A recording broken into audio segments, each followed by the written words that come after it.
This guy. Oh. Summer sunshine. Oh. Oh my god, wait. Do what we need to do. Yes, no one's gonna take away her crown. Hi guys, welcome back.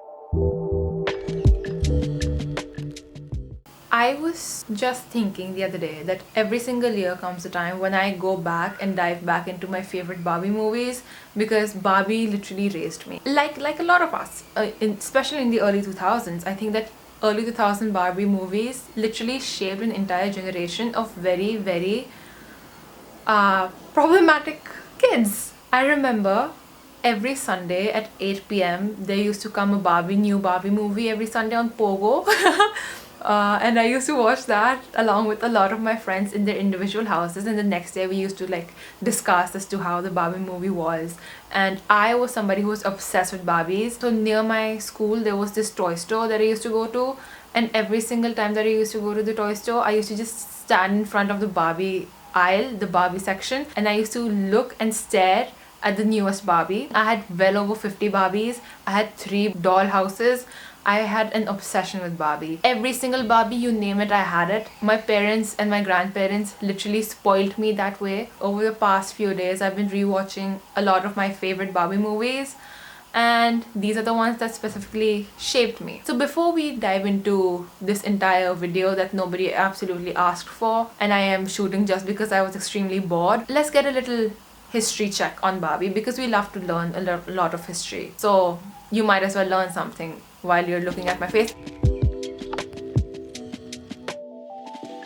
So Barbie was first launched on March 9th, 1959 by Ruth Handler in the American International Toy Fair in New York, and came under the Mattel franchise. What is this bird? It was launched under Mattel. It was launched by Mattel, and Mattel was Ruth's husband's company. He, I think, was the CEO of Mattel. In the beginning, he being a man obviously questioned his wife, didn't he? He was like, oh, nobody likes real life toys, nobody's going to buy that. But turns out Barbie is now a multi-million business. So I really don't know what to expect out of men, white men, old men from the 50s in general. But yes, sexism. We love that. Ruth actually took the inspiration from a German built Lily doll, and a built Lily doll was everything but a kid's toy. It was not a kid's toy, it was the complete opposite of a kid's toy. You can Google that up. It was plagiarism. Yes, Barbie is plagiarized.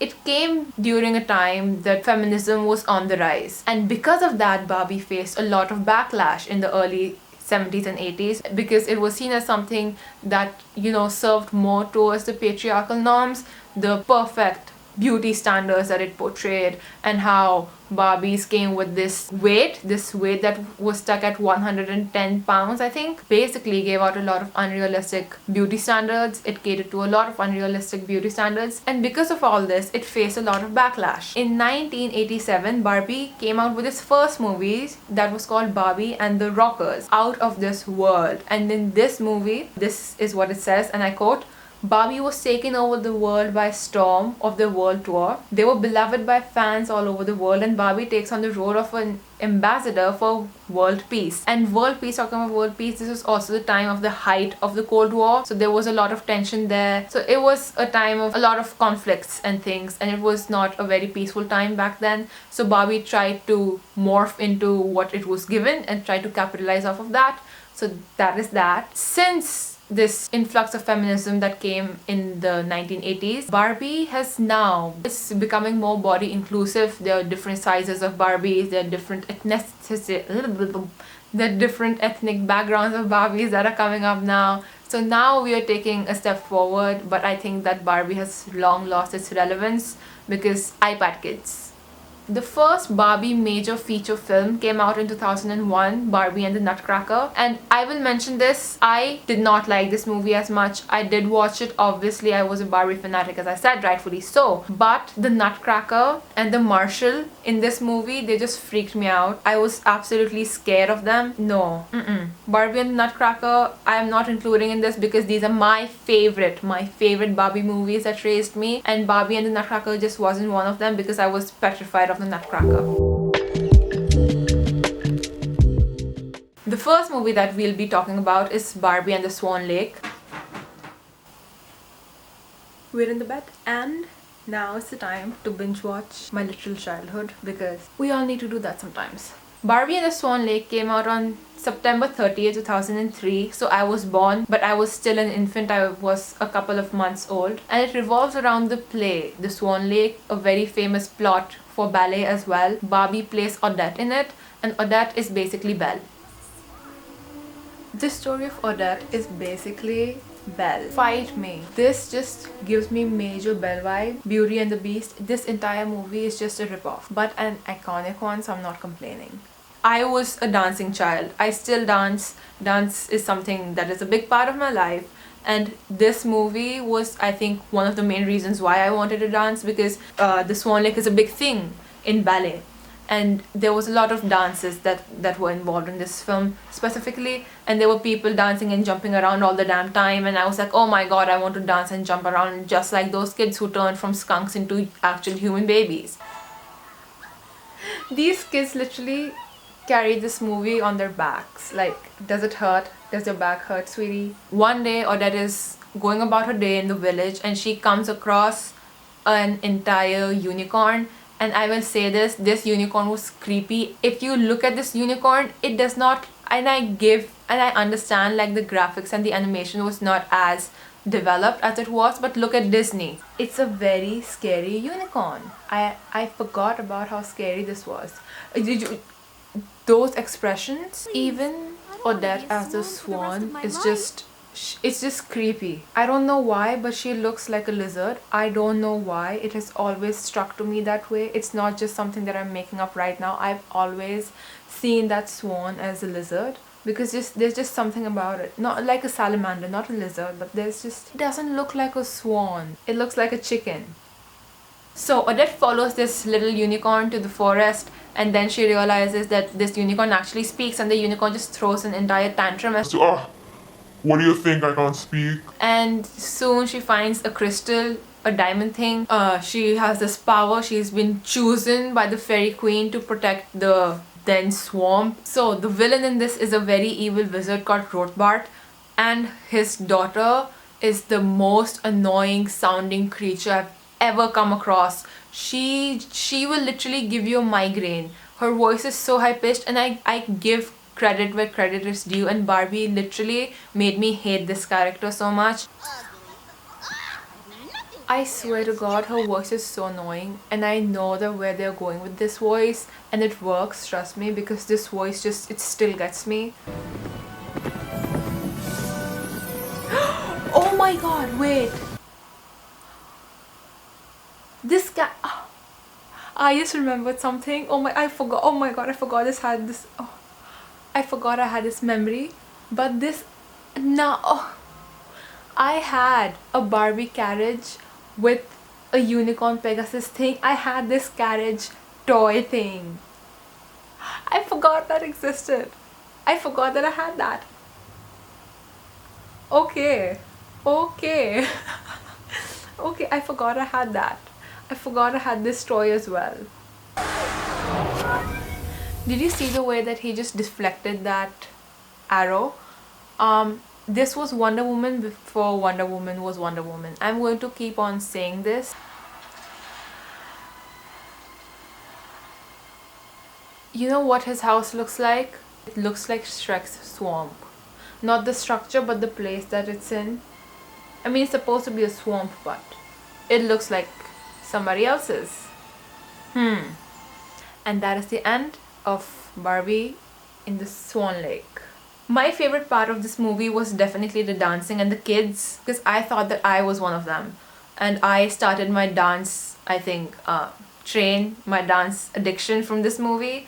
And yeah, a little change of settings over here. I just had dinner. I had a lot of spaghetti to forgetti my regretti, because I've been having a lot of those recently. Anyways, where were we? Okay, now the next movie. This movie has a soundtrack that has bops upon bops upon bops upon bops, and you got it. It's Barbie, Princess and the Pauper. This movie, the number of bops in a single Barbie movie, I think this ranks top tier. Delightful, madam. life so different. Her name was actually Madame Carp, when she could have very easily been called Madame Crap. I mean, you had the chance, Barbie. I mean, my friend and I, we both were singing the hell out of I'm just like you, you're just like me. We take responsibility. We carry through to what we need to do. Yes, I am a girl like you. Oh my god, it's gonna come. This song is going to Come on, come. Serafina. The song is going to come. It is going to come. The song is almost here. The song is here, you guys. We could be sisters. What's your name? You first. Please. Iconic. Call me Annalise. Well, I'm just like you. You're just like me. There's somewhere else we'd rather be. You guys, this song. I'm just like you. You're just like me. We take responsibility. We carry through to what we need to do. Yes, I am a girl like you. I'm just like you. I'm just like you. You're just like me. It's something anyone can. Ah, the harmonies. A heart that beats, a voice that speaks the truth. Yes, I am a girl like you. So Barbie Princess and the Pauper is based on Mark Twain's book. So Barbie plays Princess Annalise as well as Erica. So Princess Annalise is obviously a princess and Erica is a seamstress, but she's also a musician. She's a singer and she's also a fashion designer and she's extremely talented, and these two, they just cross paths one day. Erica tells her that the dress that you're wearing from Madame Carp, I made that dress. I'm taking credibility, I'm taking all the rights as an artist, you are wearing my dress, not hers. And I love you for that. I made the one you're wearing. This is basically Hannah Montana reinvented. The blonde and brunette. And the love interest as played by Mr. Ken in this is the prince with whom Erica falls in love with, and Annalise is in love with the teacher Julianne. To sing and marry my choose. I love this song, Leaving the Marry Who I Choose part. We don't need that. We don't need that. That part could have been left out. Paying the debt part, that is important. That is the most important part from this song. If there is something that you need to know, it's how to do your taxes and pay your debt. The evil person in this is the king's advisor. So the king, he's very sick, entire kingdom falls into a debt trap, they don't have any money, and the queen is forced to, you know, get Annalise married. Their economy, the economy of the kingdom is just down in trash, and the advisor to the king is just like, no, you need to get married, you need to go so that I become king. And even the villain has the most amazing soundtrack to him. This soundtrack, and I'm not saying that it is as good as Mother Knows the Best, because Mother Knows the Best is the song. I don't think you can get more iconic. Tangled as a whole movie is the most iconic movie that there is, okay? I can make an entire video about Tangled, but I don't want to, not as of yet. But now that I was rewatching this movie, I just realized one thing, that Erica wears blue, whereas Annalise wears pink. And the relationship that these two people have, these two women have, these two, they are a bi-power couple. Don't even get me started, especially during their marriage sequence. Oh my god. If we just cut out the princess, it just looks like they both are getting married to each other and they're wearing pink and blue. This radiates a lot of bi energy for me, and I'm here for it. I kid you not, their entire marriage, just remove the two guys from there, they both are getting married. And I get you. I want Annalise and Erica to end up together. Period. End of story. They both got married and that is how I will take it. Thank you. The next is the trilogy of Barbie Fairytopia, which had the first movie as Fairytopia, second as Mermaidia, and the third as Magic of the Rainbow. And I kid you not when I say that I had all these three Barbies. I had the Fairytopia Barbie with the Fairytopia wings, I had Mermaidia Barbie with the, what do you call that, mermaid tail, and I had the Magic of the Rainbow fairy. I had all three of these Barbies. And yes, that is a flex. I was a Barbie collector, what are you gonna do about it? So Barbie in this movie is called Elena, and she has the cutest little fluff ball called Bubble. I also had this video game. It was a computer game, you know, those old computers with those big monitors and the CPU. So you had to insert the CD in it, and then you had to play it on your desktop. So I had that for this movie. And Bubble is the cutest little sidekick ever. You cannot even get me started on that. Bubble is literally a ball of fluff. That is what he is. Fairytopia revolves around Erica. She's the only fairy who does not have wings, and she gets bullied by other fairies for that. But turns out that this other evil fairy who looks like Maleficent, literally looks like Maleficent, like, hello, is nobody seeing this? She launches this poisonous formula in the air so that no other fairies can fly, and it affects their powers and things. But Erica over here, she can't fly, she does not have wings, so it does not affect her. So she takes on the responsibility to find this evil fairy thing and take her powers from it and resolve everything. And as a reward, she is given wings. Barbie Fairytopia Mermaidia again revolves around this entire theme, that this evil fairy thing captures the mermaid prince, and then Elena is friends with the prince. So she takes on the responsibility to save him, and then there's also this seal that's involved. So yeah, that just goes around with it. And then the last one is Barbie Fairytopia Magic of the Rainbow, where there's this entire spring thing that takes place, so that everything is not frozen. Because hello, Disney seeking plagiarism now, what is happening? Anyhow, Elena's wings in this particular movie, they are beautiful. And Stardust, who is the evil fairy queen actually, who is disguised as Stardust, I love her braids. Yeah, the evil fairy queen, her name is Laverna, and she is actually disguised as a fellow spring contestant. I would take Barbie's wings from this movie and Starburst, her, you get it, her braids from this movie, because they were absolutely iconic. And I had the Barbies, I had the wings, and I had the tail. What are you going to do about it? I was obsessed. I think I will change now, and I will continue with it when these birds shut up and the sun goes down, and I will come back to you then with a change attire in 3, 2, 1. Again, a Barbie musical, that is the Barbie in the 12 Dancing Princesses, and this movie is a cult classic. Like, every single person in this movie is just appropriately there. And the entire dancing sequence, as I said, I was obsessed with dancing with Swan Lake, and then this movie just made me absolutely go ham over dancing, and I used to dance with the soundtracks and everything.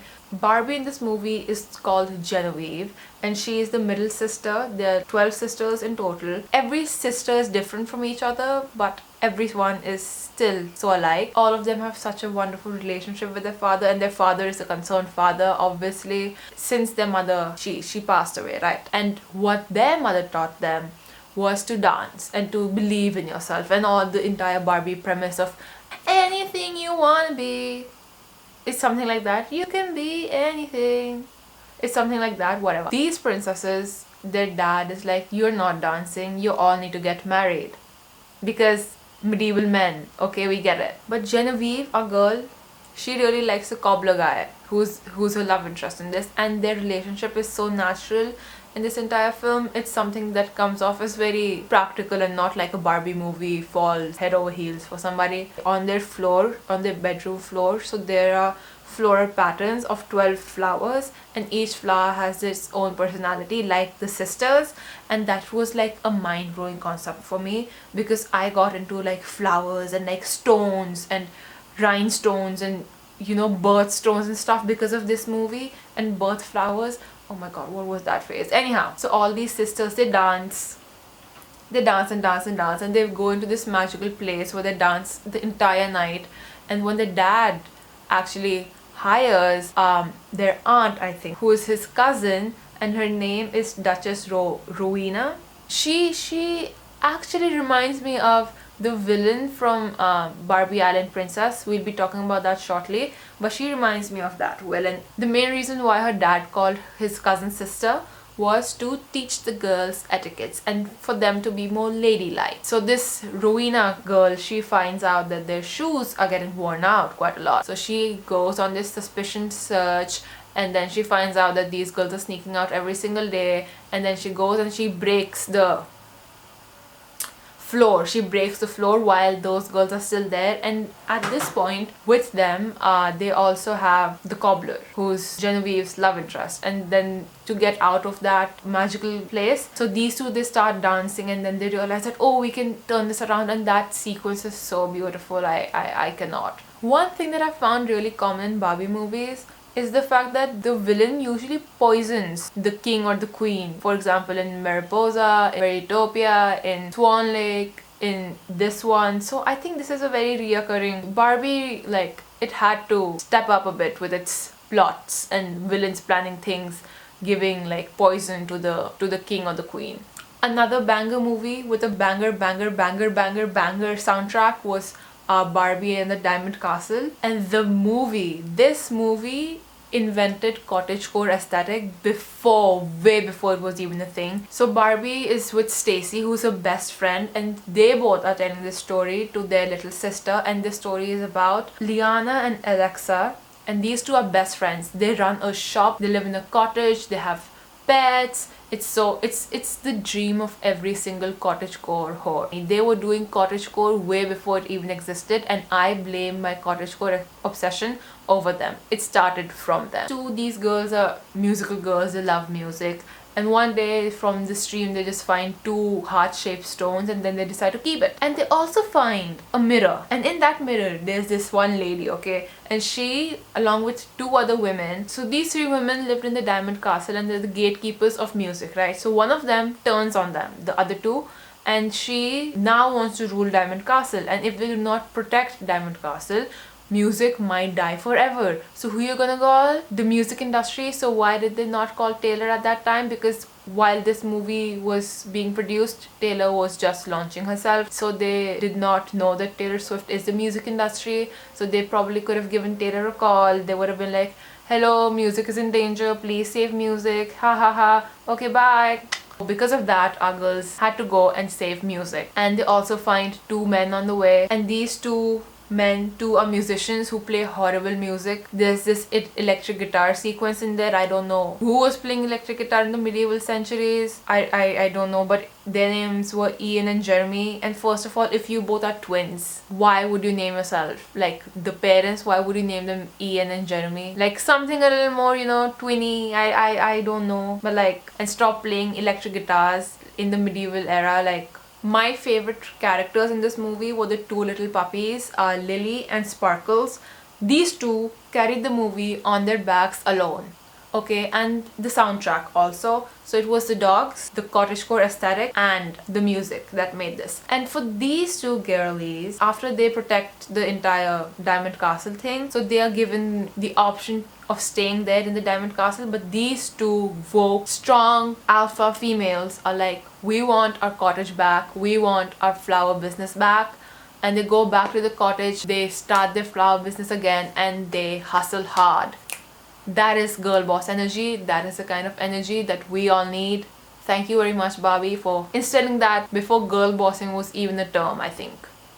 Thank you. Now this next movie I'll be talking about, it's one of the less talked about Barbie movies, but it deserves more recognition, and it's Barbie in A Christmas Carol.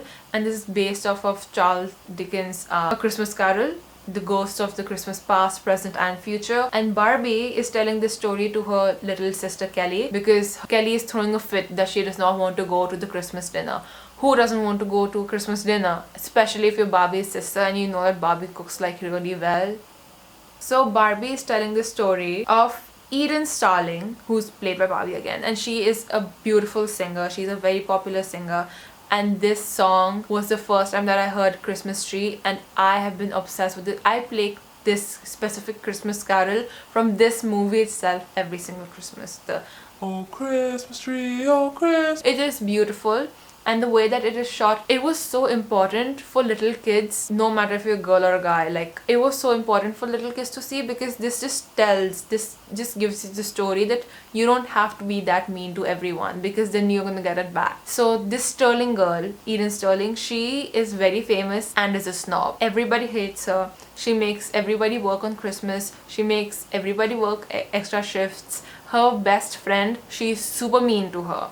she's not good to anybody. And so on Christmas Day, her aunt, I believe, her aunt visits her, the ghost of her aunt in chains, right? And this entire metaphor that's happening over here, my mind is blown as a kid. So her aunt tells her, she takes her to Christmas past, where she shows that her aunt was like super rigid on her, super arrogant, and she's the one who instilled those values in this little Eden in her early childhood. Then she takes her to Christmas present. The ghost of Christmas present shows her that all of her employees actually dread her, do not like her at all, and her best friend, she's actually a warm-hearted soul. She goes to orphanages, she spends time with orphan kids, and she's giving people things on Christmas.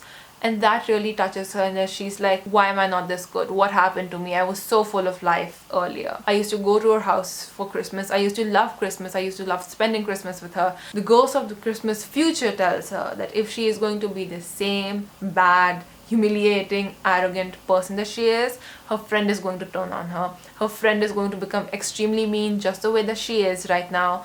And she, Barbie, like Eden, she is going to face a very, very, very bad future. She's going to dread it, she's going to go bankrupt, and she's basically getting cancelled, okay, period. And so she decides to change everything, change her entire personality. It is a beautiful movie, and one of the Barbie movies which I think deserved better. Okay, I've been shooting for a really long time now, so I'm just gonna wrap it up quickly. The next movie that shaped me was Barbie Three Musketeers, and the only part that I really loved about this movie was first the "all for one is true, together we know what to do for." I know the entire lyrics, I don't know why.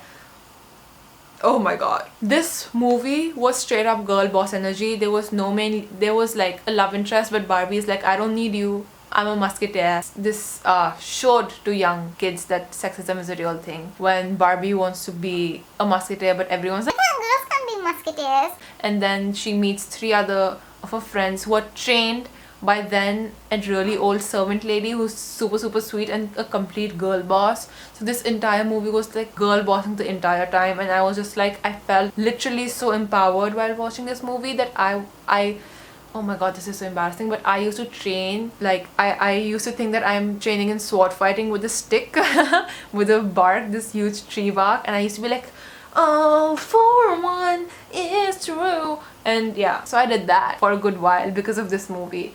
And this movie made me want to be a musketeer. But the premise of this movie is kind of, it is the same thing. The evil advisor wants to overthrow the prince and take over the kingdom, and Barbie and her friends, they go on and become musketeers, and they just know the plot, and it's very predictable. But this movie was basically girl bossing the entire time, and little me was here for it. If they can do it, I can do it. I can be a musketeer, okay? There is no stopping me.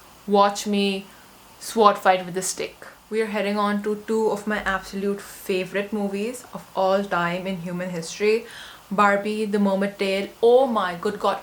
When I tell you I know every single lyric to every single song in this movie, I mean it.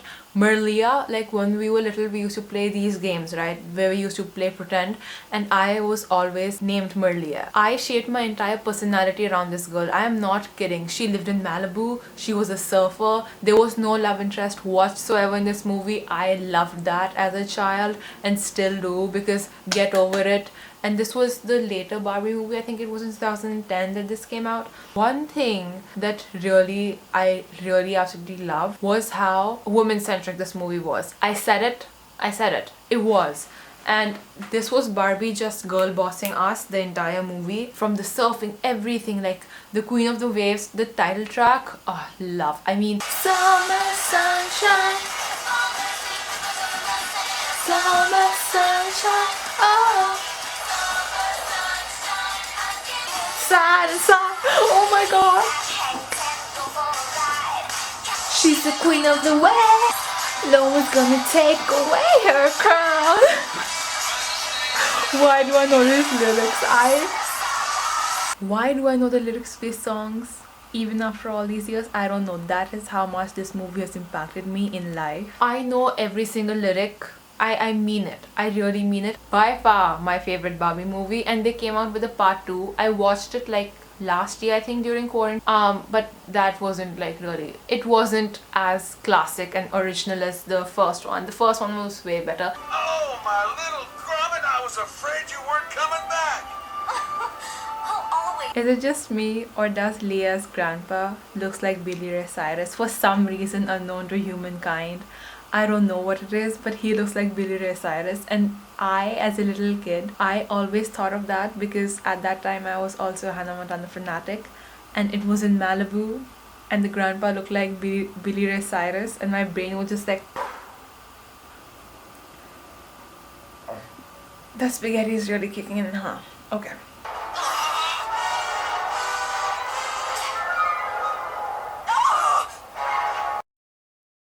And the last and not the least, we have Barbie as the island princess. The animals in this movie freak me out, especially Tika. Oh my god, what is that? That is not an elephant. That is not an elephant. I know that Mattel was trying really hard to like make her cute with those big eyes, those big blue eyes, but it was a very creepy elephant baby. Elephants shouldn't look like that. Yes. That's my favorite Barbie doll was the Island Princess one. Let me tell you what it was. It was a convertible Barbie. You used to press a button, it used to turn into that blue gown, that iconic blue gown, and you used to press another button and those peacock feathers would come out like this. So that was my favorite Barbie growing up for obvious reasons.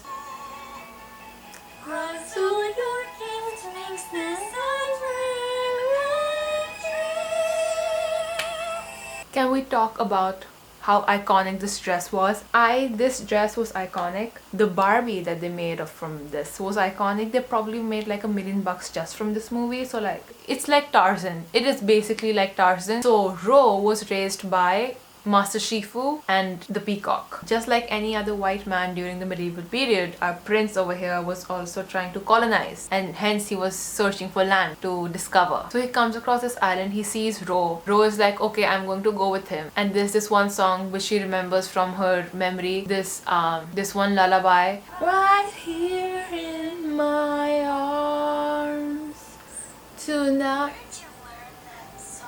I swear to God, it had tonight in it. That she has, and then she's like, you know what, if you're going to take me, take my 3 animals with me. So the 3 animals and Ro, they go with the prince to his kingdom, and over there the prince is like, nope, dad, I'm going to marry. So the prince actually has to marry Princess Luciana, and Luciana is my girl. She deserves the world. She is literally the sweetest person. You are literally rooting for her. You root for her. She's that sweet. She's like that side character which everybody loves.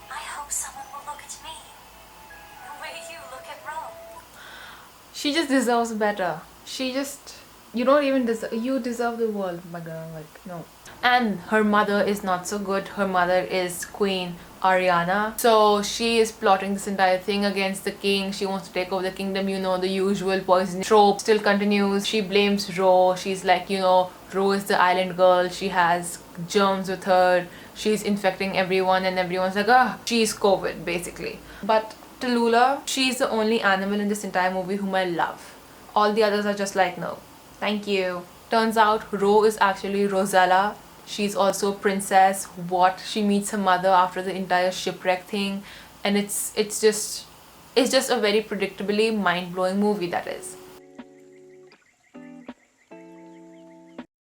Those were all the Barbie movies that shaped my entire existence. Now, I'm not saying that these are the only Barbie movies. I have watched every single Barbie movie. Until this movie, I've watched every single Barbie movie.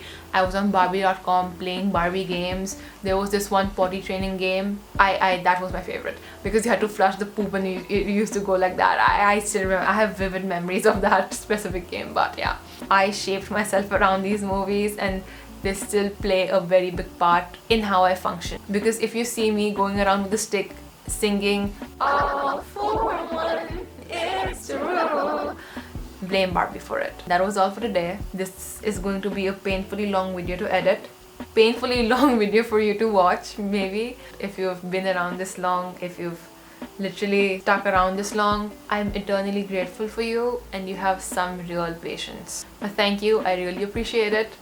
Bye.